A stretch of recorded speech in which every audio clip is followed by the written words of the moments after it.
बड़ी खबर हरिद्वार से अंतिम चरण में पहुंच गई है कांवड़ यात्रा। जी हां, गंगा जल लेकर अपने गंतव्य के लिए रवाना हुए हैं कांवड़िए और इस बार बहुत बड़ी संख्या में कांवड़िए हरिद्वार पहुंचे हैं क्योंकि कोरोना काल में पाबंदी 2 साल तक रखी है कांवड़ यात्रा पर और अब भारी उत्साह श्रद्धालुओं में देखने को मिल रहा है।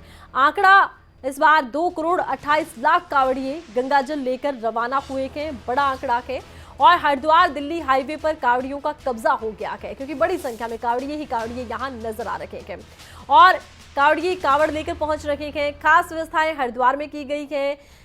ये व्यवस्थाएं कानून व्यवस्था को लेकर भी की गई है, सुरक्षा व्यवस्था को लेकर भी की गई है। बॉम्ब स्क्वाड तक यहां पर तैनात की गई है। चप्पे चप्पे पर पुलिस तैनात है। तकरीबन 10,000 पुलिसकर्मी उत्तराखंड के ही यहां लगाए गए हैं और साथ ही साथ कांवड़ यात्रा सुगम हो इसको लेकर ट्रैफिक रूट्स को भी खास तौर पर डाइवर्ट किया गया है। तस्वीरें आप देखिए किस तरह से कांवड़ यात्रा के लिए बड़ी संख्या में कांवड़िए पहुंच रहे हैं।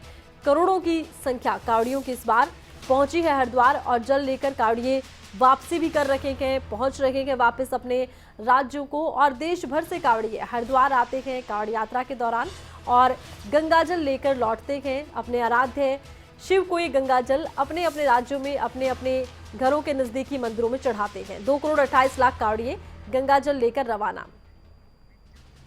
ज्यादा जानकारी के लिए खबरें अभी तक के हरिद्वार से संवाददाता सुमित यश कल्याण फोन लाइन पर जुड़ चुके हैं।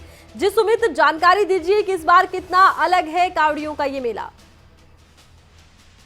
साल बाद ये कांवड़ मेला यहाँ आयोजित हुआ है। लगातार कांवड़ियों की संख्या बढ़ रही है। जहाँ प्रशासन का 4 करोड़ कांवड़िए यहाँ हरिद्वार पहुंचने का अनुमान था, उसी में कल शाम तक 2 करोड़ कांवड़िए यहाँ से हरिद्वार से जल भरकर अपने अपने गंतव्य की ओर प्रस्थान कर चुके हैं। आलम यह है कि इस समय जितने भी मुख्य रास्ते हैं, दिल्ली हरिद्वार हाईवे है, सब पैक हो गया है।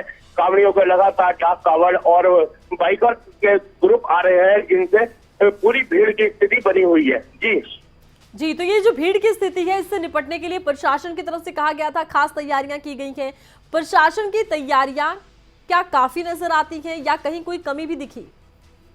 जी बिल्कुल, जिस तरह से इस बार 2 साल बाद ये कांवड़ हुई है, इसमें कई फ्लाईओवर्स बन गए हैं और 4 लेन बन गई है। उसको देखते हुए जिस तरह से पहले परेशानियां होती थी उस तरह की परेशानियां अब नहीं है और सुचारू रूप से प्रशासन लगा हुआ है कि जितने भी शिव भक्त यहाँ हरिद्वार आए हैं वो सुरक्षा के साथ अपने अपने गंतव्य की ओर प्रस्थान कर जाए। जी, और देखिए सुमित, ये मानसून का सीजन है, हालांकि सावन में ही कांवड़ यात्रा होती है, बरसात से सामना कांवड़ियों का होता रहता है, लेकिन बरसात ने कितना प्रभावित किया है क्योंकि पहाड़ी राज्यों में तो अक्सर बरसात कई समस्याएं लेकर आती है, कांवड़ यात्रा पर कितना असर? जी बिल्कुल, जिस तरह से ये मौसम विभाग की तरफ से अलर्ट किया गया था कि हरिद्वार के समेत कई जिलों में भारी अलर्ट था बरसात का, लेकिन अभी तक हरिद्वार में इस तरह की कोई बरसात नहीं देखी गई है और ये एक भोले का आशीर्वाद ही समझ लीजिए कि जितने भी कांवड़ी हैं उनको किसी तरह की परेशानी नहीं हो रही है। जी चलिए, बहुत बहुत शुक्रिया सुमित, तमाम जानकारी आपने दर्शकों तक पहुंचाई है। तो अंतिम चरण में है कांवड़ यात्रा, कांवड़िए हरिद्वार से जल भरकर वापसी कर रहे हैं और बड़ी बात यह है कि हाईवे पर कांवड़ियों का तांता लग गया है, भीड़ लग गई है कांवड़ियों की। प्रशासन की तरफ से पहले से इसको लेकर खास इंतजाम किए गए थे क्योंकि अंदेशा पहले से था कि इस बार करोड़ों की तादाद कांवड़ियों की होगी क्योंकि कोरोना काल में 2 साल तक कांवड़ यात्रा पर प्रतिबंध रहा। प्रतिबंध हटा तो उत्साह श्रद्धालुओं का देखते ही बन रहा है। करोड़ों की संख्या में कांवड़िए हरिद्वार पहुंचे हैं, गंगा जल लेकर वापसी कर रहे हैं और बड़ी बात यह भी है कि खास इंतजाम प्रशासन ने किए सुरक्षा व्यवस्था के लिहाज से, कानून व्यवस्था के लिहाज से, तो वहीं सेवादारों की तरफ से भी खास इंतजाम किए गए हैं। अलग अलग संस्थानों की तरफ से कांवड़ यात्रा कर रहे कांवड़ियों के लिए सहयोग किया जा रहा है।